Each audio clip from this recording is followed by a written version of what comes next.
Hi guys, what's up? In this video, I will guide you how you can hide your Facebook account from people and protect your privacy. So let's get started. First of all, open your Facebook app.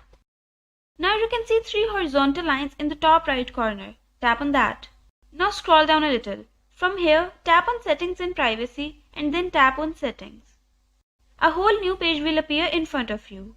Now here, scroll down a little and under Audience and Visibility, you will be able to see how people can find and contact you. Tap on that. Now you can see multiple settings all related to the privacy of your account. First, we have who can send your friend request. We have multiple options here. I'm gonna keep this at everyone. Next, we have who can see your friends list. That I'm gonna change to friends only.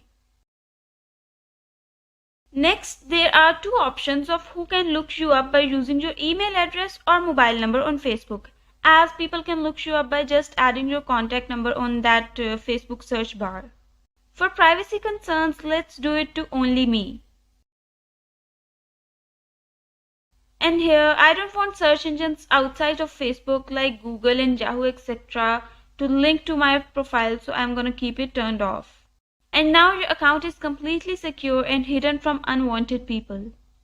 That's all for today. I hope you like this video. Don't forget to subscribe my channel for more such videos.